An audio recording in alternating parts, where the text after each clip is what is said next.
All right, quick question, those of you watching online, show of hands. Who likes magic? Illusionist? Anybody? Okay. If you heard a laugh in the back, that was my wife. Because in our family, anytime a magic show comes on, an illusionist, anything, both my kids, my wife, they all lose their mind like, oh my gosh, we know Dad's going to be watching this for 5 hours. And then I'm going to be on a rabbit hole online looking for the next 4 hours. How did they do it? Anyone ever heard David Copperfield? The boss, a.k.a. the boss, right? Made the Statue of Liberty disappear. Come on, guys. I was actually in Ashland and saw him. And I love it, love it. And the reason I say that is that we're going to talk about, with this concept, don't worry, be happy. What do we do when bad things happen? How do we handle the storms in life? And with that, I want to give a preface, and that's why I kind of said this, is I want to make sure that we, as we're talking about what faith is, according to Jesus, and what it means to trust Jesus with every aspect of my life and to grow in that trust, but it's not magic, right? Faith and magic aren't the same. And what I mean by that, I think sometimes we're just not careful, and myself included. Maybe we just don't explain it well, or maybe because of what we say, God can do anything he wants, right? And he can. He heal anybody. He can do all that. I believe all that 100%. But at the same time, I think all of us in this room have to acknowledge it's dangerous when we say, okay, here's how it works. You do this, this, and this in the Bible, these three things, and then God promises he's guaranteed. So I've got this going on. I don't like it. I don't like where this relationship is. So I just do this, this, and this, and then God does exactly what I want him to do. It's magic. It's a vending machine. That's not what God is. God's God. God does what he wants, right? It's not us. And I think sometimes, not that we all kind of think that, but I think we do kind of, when times get tough, we start thinking, okay, maybe he can just be vending machine God for just a little bit. And I heard a guy say this once, that was so brilliant. But if I ever want to leave C3, okay, I've got the ultimate retirement plan, foolproof. Just hear me out, because this is kind of how magic works. So what I'm going to do is, it's probably going to be an Easter here. So there's more people, like a ton of people. And I'm just going to say, anyone in this room that doesn't have a job, here's what I want you to do. I want you to go out and buy whatever that outfit is of the job that you want. Well, I'd like to be a nurse. Buy a nursing outfit. I know you didn't go to nursing school. Doesn't matter. Buy the nursing outfit. And I want you on Monday morning, 7 o'clock every morning, walk out on your front door, step right through your front door, open the book of Job. Okay? You guys don't even go to church as much as the first group. At least the first group had like 6 people laugh. All the non-church people were like, okay, book of Job. Oh, there's the book of Job. Found it. Okay. Go to the book of Job and just read chapter 1 out loud. Now, you have to do this on your porch every day for 5 days.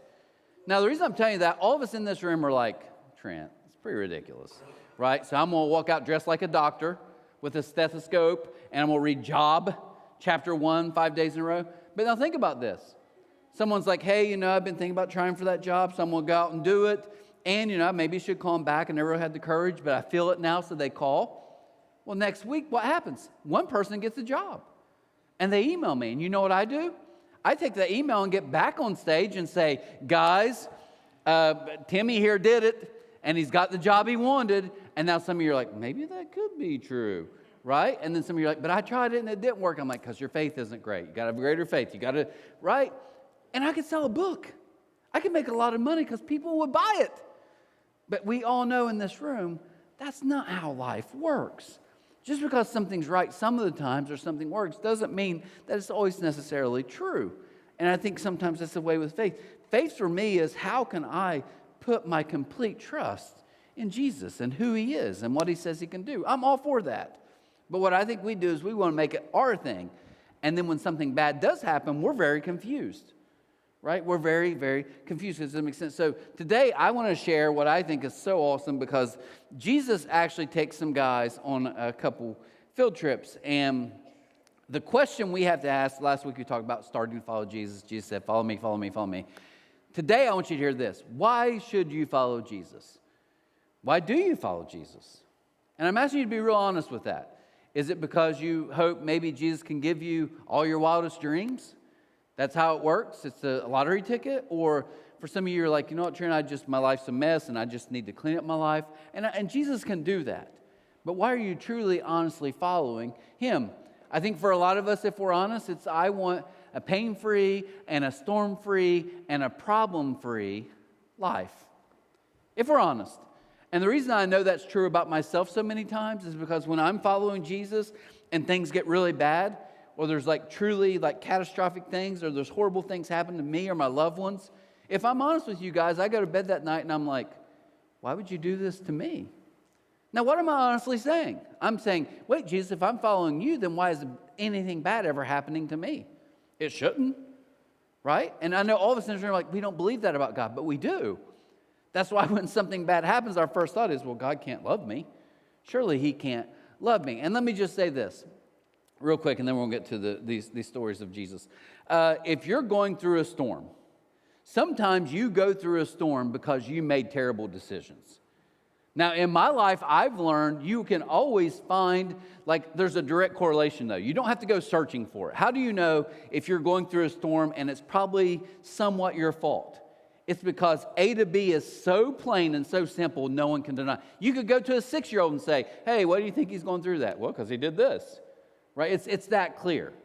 For example, my wife's in here, I never do. If I were to cheat on my wife, right, and she catches me, and then next thing you know, she's throwing clothes, and she's like, get out of my house, I hate you.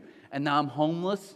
So fast forward another day, now I've got a full beard, and I'm sitting in front of Burger King with a sign, right, struggling, please feed me, I'm chubby, I need food, I don't have anywhere to go, right? And one of you see me here, you drive by and you're like, Trent, one, amazing you grew a beard so quick, right? But two, and you found a sign so quick, but two, what happened?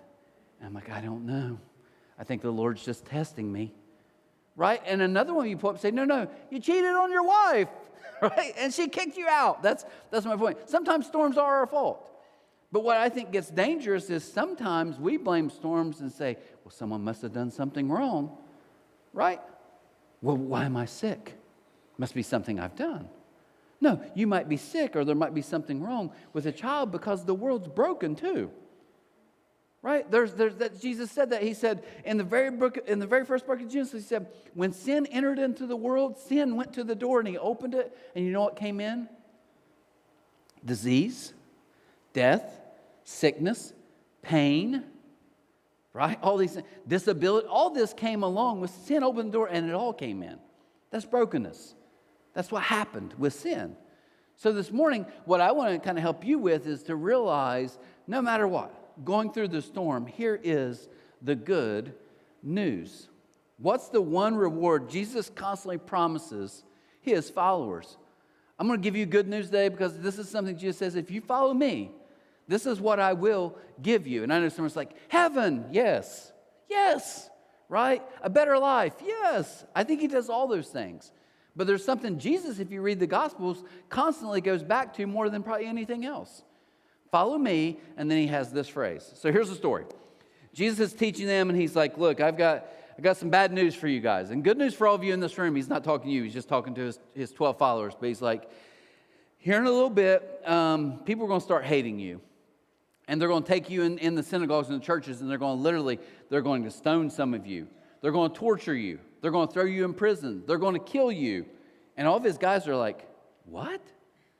Right? And he says all this, and he says, but don't be afraid. It's like, what? And he's like, because I'm going to be with you. No, Jesus, if you're going to be with us, then just don't let it happen. Right? That's how all of us deal with problems. Like, no, Jesus, I get it, just don't let it happen to me. Just let me avoid all that. And he's like, no, this is what it's going to be. Well, he talks to them, he can tell they don't get it. So he takes them on 2 field trips over the course of, I don't know, possibly several months. So here's the first field trip, as he gave them all this bad stuff, and here's how we fear not.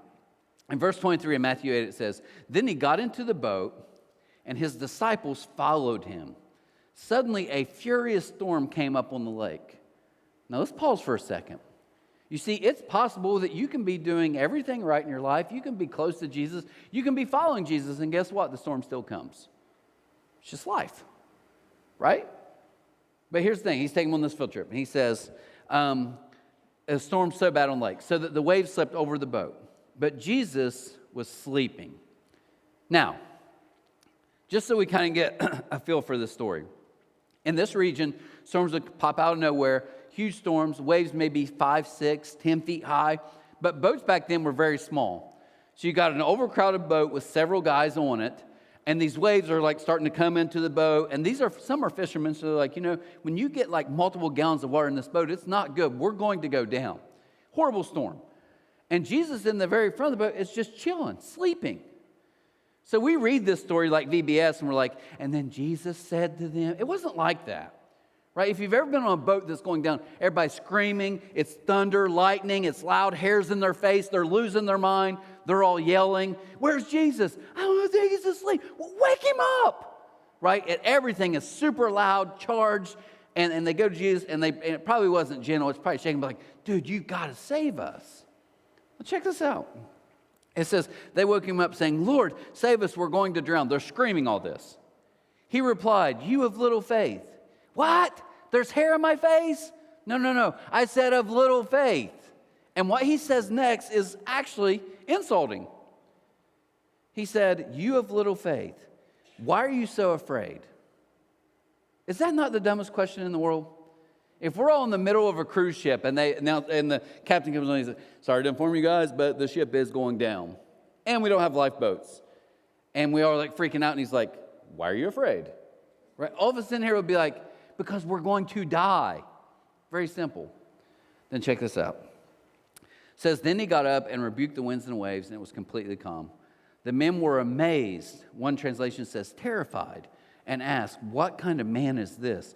Even the winds and the waves obey him. So what's the first lesson from the field trip? Jesus is saying, fear not doesn't mean I promise that you on your boat will never face a storm. What Jesus taught them is a very valuable lesson. He said, what I'm trying to teach you is fear not means I'm always bigger than your storm.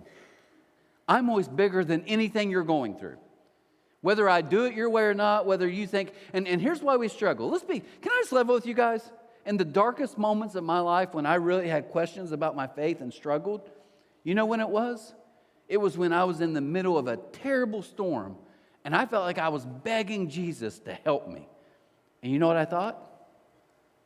I thought he wasn't listening. I felt like he was sleeping on the job, much like these guys. Right? That's how they felt. But he taught them a lesson here. He said, I'm bigger than anything you could ever be afraid of. Mark uses the exact same word. He says they were terrified of the storm, but then after Jesus calmed everything, they were more terrified of him. I told this in the 9:30. My older brother, I don't know if he's out there. I don't care. I'm going to tell it anyways. He beat up me a lot. He deserves it. My older brother was violent growing up. He was your typical violent kid, and because he's violent, he has to have a punching bag. And because I'm 2 years younger than him, I became the moving punching bag. So my brothers beat me up all the time. And I know nowadays we're all more civilized, and we're like, I wish my babies would quit fighting. You mean they're yelling at each other. That's not fighting. But back then it was like little miniature UFC fights every day. Right? I was scared of my brother. I was like, he physically can't hurt me, and usually does. I'm afraid of him. And I remember he walked in one day, and he's about 16, and he walks in with a few of his crony buddies who are all criminals too. And my dad's sitting on the couch on Saturday, and he says, hey, I thought I told you to cut the grass before you went anywhere. And my brother literally is like, whatever, man. Except he said something maybe worse than that. But he blew him off, right?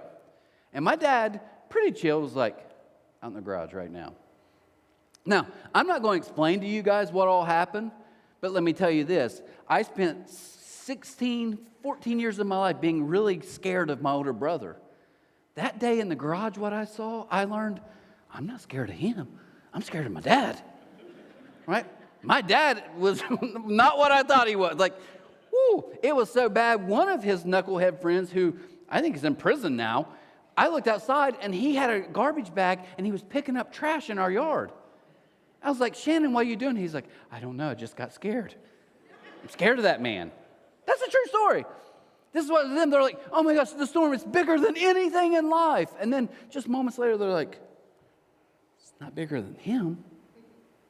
Some of you are going through some big storms right now. And the enemy wants you to think it's bigger than anything you can imagine. And Jesus wants to whisper in your ear, it's not bigger than me. I know I'm not doing it the way you want me to. I know I'm not running to you when you yell for me.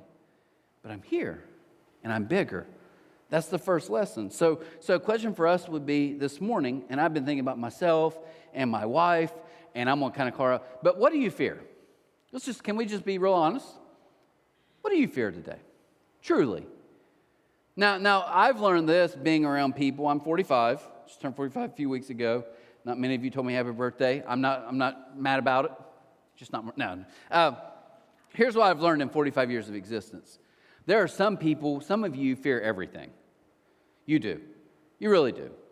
Some of you are worried and you're anxious about everything all the time. Some of you, I've watched you be in terrible situations and I'm like, are you okay? Well, I'm fine. I was talking to God just this morning. He's got some tough stuff going on. And I was like, how you doing? He's like, you know me, I'm fine. And I wanted to be like, you need to be a little worried.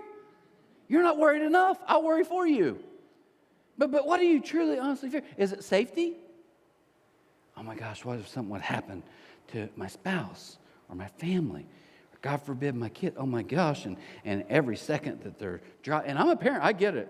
Like you freak out, right? Luckily we have Life 360 and we track them all and weird stuff now our parents can never do. But safety. I have a neighbor, little girl, and I'm not making this up. She rides her bike. It's on training wheels. Training wheels. And I know you parents do this, and I'm not bashing you, do it. But she has a helmet on, big helmet, elbow pads, knee pads, I think a full foam suit. The other day she come by, she's going 1 mile an hour on training wheels on a bike this big, and literally looks like the Marshmallow Woman, right? And I literally thought, we could drop her from an airplane, and she would live. But we're like, oh, no, safety, everything, safety, safe. Be safe. I'm not telling you not to be, but it's like we're consumed. Oh, if it's not safe, I couldn't do it. Everything's got to be safe. Some of you fear that. Me, I'm the second one. Health. I fear health all the time. I've got some tests coming up, and I would like to be up here and act like I'm all tough. I'm nervous a little bit, right? Some things start happening. You get older, and like, well, I wonder what this happened. And you start going to worst case scenario. Oh my gosh, what if it's that? What if it could be this? I was talking to a doctor and telling him about some of my problems, and I was like, I think it's just this because I WebMD'd it. And she was like, probably about 90% chance, according to what you're telling me. And I was like, well, what's the other 10%? And she said, my worst fear. And I was like, I don't like 90-10. Right? Now, she probably just made up a random number because she didn't want to talk to me that day. But I get consumed with health. Some of you in here, though, it's image. Oh, my gosh, what if they wouldn't like me? I couldn't live. Some of you are doing stuff for people all around you, and you're like, no, it's just because I want to help. No, because you're scared to death someone will get mad if you say no because you fear their approval. Some of you in here are killing yourself performing for people who don't even care. Because you're scared to death of what would they think of me.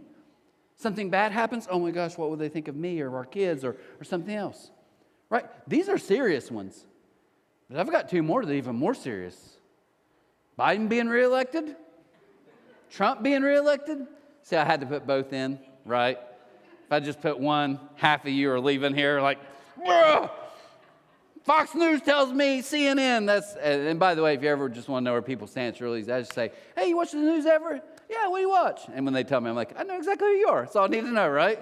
Just tell me what news you watch. We'll figure it out. No, but I have people in my life, followers of Jesus, who are like, you know if this happens. I'm like, dude, you were saying the same thing 4 years ago. And you said the same thing 8 years before that. It's like, oh, it's going to be the end.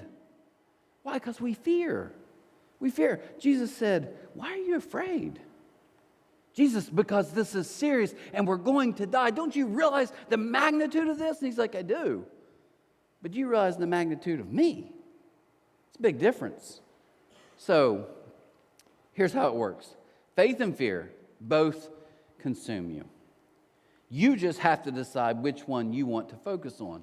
Because I've learned that fearing things grows more fear.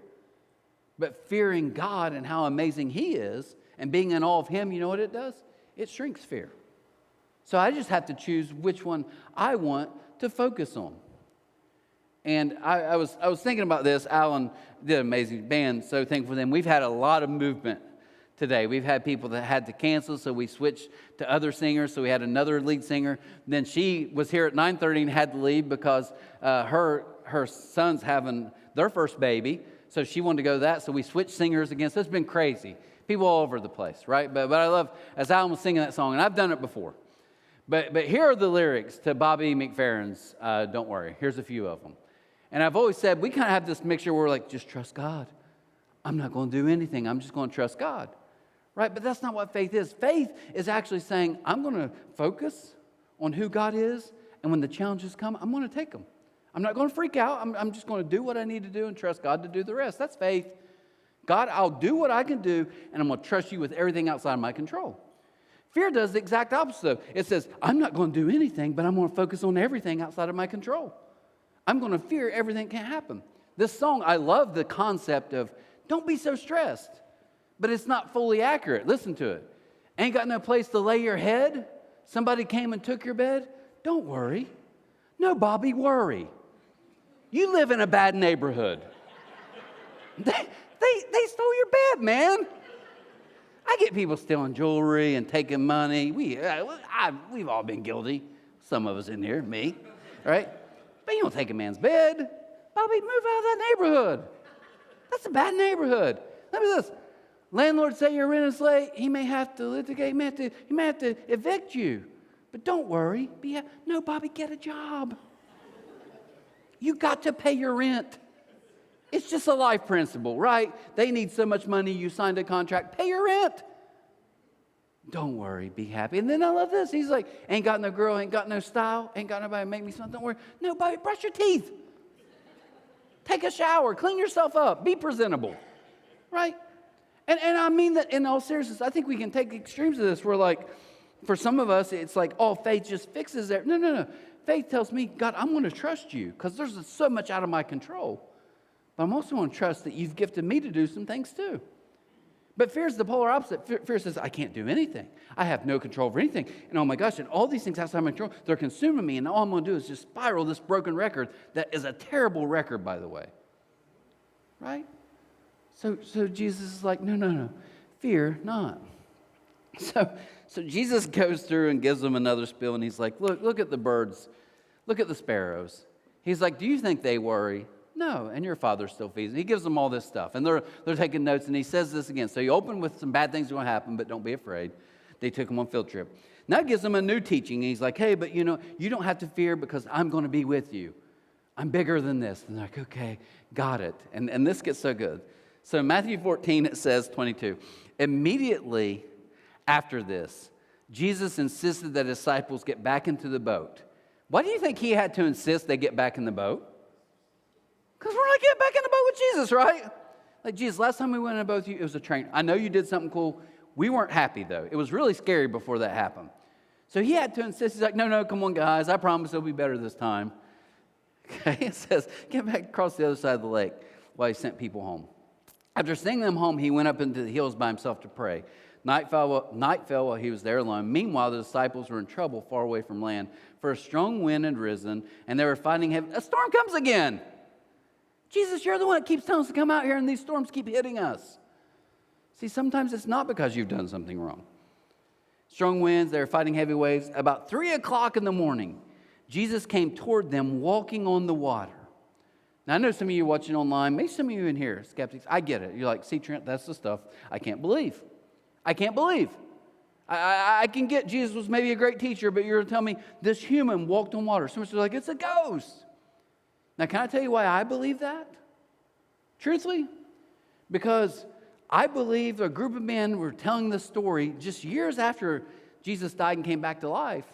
Multiple men sat down and said, we did see it. I get it's crazy. I get it. But we're just telling you we were out there. Like, this isn't a fairy tale where someone's like, well, would it be good to say? They're like, no, we walked with him. And they believed this so much that pretty much all of them minus one would literally be saying, they're like, well, we're going to cut off your head. We're going to feed you lions. We're going to kill you. If you say you believe this, we're going to crucify you. And they're like, we do. Even though you're probably going to torture us because we saw it. We saw him walking on water. It says, when the disciples saw him walking on water, they were terrified. In their fear, they cried out, it's a ghost. But Jesus spoke to them and said, again, don't be afraid. Now here's part 2 of the field trip. He says, take courage. Don't freak out. Because I'm here with you. You see, the first field trip taught us that Jesus, even though I might be in the middle of a really big storm, Jesus says, my magnitude is I'm so much bigger than anything you'll ever face. Everything in the world submits to me, even the thing you're scared about. Here's the second one, though. He said, even in the midst of your storm, the most important thing to realize is, I am here. I'm with you. That's the power of how he could say, fear not. The message of Jesus was not, don't be afraid, I won't let bad things happen to you. It was, don't be afraid because I'll be with you. That's the message of following Jesus. It's not, I can guarantee you nothing bad's ever going to happen, because that's not real. But what he's saying is, you don't have to be afraid because I will always be with you. I'll never leave you. I'll never forsake you. So as we kind of get to the end of this, Jesus promised us one thing. I think all of us think if you're like me, when I'm in the middle of a really bad storm, if I'm honest, I'm just like, just make the storm stop. Something going on with my kids, I'm like, Jesus, just fix it. Just fix it. And if they don't fix it, if God doesn't fix things the way that I want, then I'm ticked, right? Why didn't he fix it? But here's the thing Jesus said. He's like, no, I'm not telling you you're not going to face problems. I'm just telling you I'll always be with you through anything. Every problem you face, he promises he'll be with us. But he gives us one more thing, and this is what I think this whole teaching was about, because this is at the end of his life. Jesus promises one thing we all truly need. John 16:33 says this. He said, okay, it's going to get bad here in a little bit for you guys. I have told you all this so that you may have peace in me. Here on earth you'll have many trials and sorrows, but take heart, because I have overcome the world. Hear that first part? Let me read it one more time. This is Jesus talking. I have told you all this so that you may have peace in me. You see, in the middle of the storm, all of us are like, oh my gosh, I just want the storm to stop. And Jesus says, that's not what you really need. You think you need me to fix your problem, but that's not really it. Because ultimately what you want from your problem to be fixed is so you can have peace again. And Jesus is like, I'm here to offer you something better. You can have peace in everything. You mean in my lowest moment in life? Yes. You mean in the darkest day of my soul? Yes. He says, I promise I can give you that peace because that's what you really wanted all along. Now, my wife will verify this. Over the last couple years of C3, I hardly ever get to enjoy a dinner after this, after we leave, after the 11. You know why I hardly ever get to enjoy a dinner? Because she can tell you it's like clockwork. I get in my car and my phone starts beeping. Random numbers. People calling, missed calls, numbers I don't even recognize. You know what they're all saying? Hey, is this Trent? Sherry gave me your number. I left my phone in the building. Could I come back? Could you come back and open it for me? You guys forget your phone so much. But here's what I've learned. All of you, when you forget your phone, you don't say, I get it next week. No, you do that with your Bibles. Right? But no, none of you bring Bibles. That was a complete made-up joke. But you do, your phone. You're like, I've got to have it. And you know why I'm telling you that? Because I get it. I don't want to leave my phone for a week and not have it. But how many of us leave our peace somewhere? This peace that Jesus promises, and we'll take it and drop it off and be like, we'll leave it for weeks, for months. And Jesus is like, don't leave your peace. Don't leave your peace. Here's what I want you to hear as we get ready to close. Jesus doesn't promise a peace-free life. He doesn't. And if someone tells you that, you might want to reconsider the teachings of Jesus.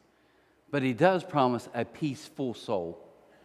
And at the end of the day, all of us in this room, that's what we really want. We want to be at peace with our family. We want to be at peace with people who've wronged us. We want to be at peace with job situations. We want to be at peace with financial situations. Jesus, like, I can give you peace in everything. Because that's ultimately what you really want. I'll close with this. There's some people in C3 right now going through some incredibly tough stuff. Several. Multiple. Like more than one hand I can count. Some of that is horrific. Some of it, I would say, is really bad, and some of it's just really, really tough. But either way, however we categorize it, I watch these people, and as they talk to me, and as I talk with them and pray with their family, and some of them, I'm telling you guys, it freaks me out, because it's not good. And as I watch this stuff, I think what all of them really are saying is the same thing these disciples said on the boat. We're in the middle of a storm. It's a mess. It's scary. And they're all like, Jesus, where are you? Because I need you to stop the storm. Now, the good news today is this. Jesus is more than capable of stopping whatever storm you're facing like that. And that's a miracle. But I've also watched over the years some people be in the worst storm of their life. And even though Jesus doesn't calm the storm around them, he calms the storm inside of them. And as I get older, I'm starting to think that's a bigger miracle in itself. Because I've watched people who have taken incredibly tough stuff, and I'm like, are you doing okay? Yeah.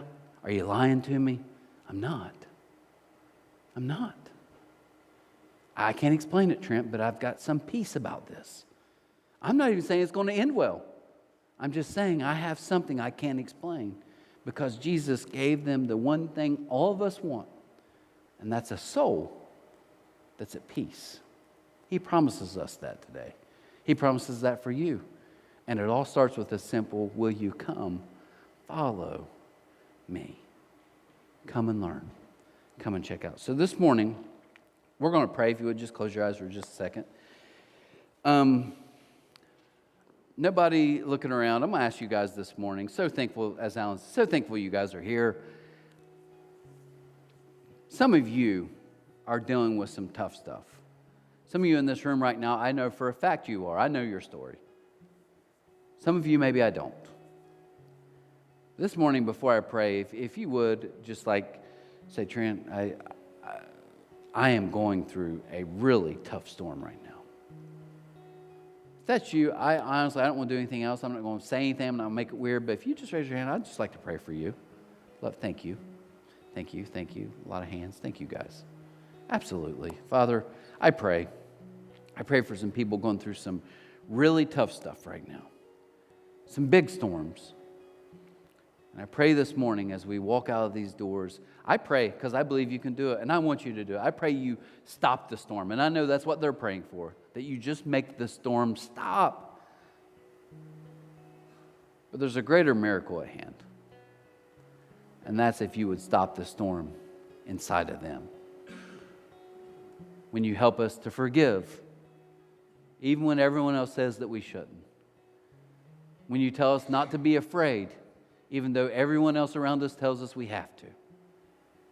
You give us a peace that we can't explain, that only comes from your Spirit. Pray today that you would calm the storm in their soul. Give them a peaceful soul. And for those of us who aren't going through a storm right now, God, I thank you just for how good you are to us. We can trust you in the good and the bad. We celebrate that. And today I pray that as we walk out these doors that we would live and love like you. And living like you is living a life that doesn't fear, that doesn't worry, that doesn't stress. Still cares, still takes steps, but doesn't get consumed with things that are out of our control. Because we trust you and we know you're bigger. Thank you for giving us that amazing peace. We ask these things in your name, and amen. Guys, have an amazing, amazing week. Hopefully we'll see you back.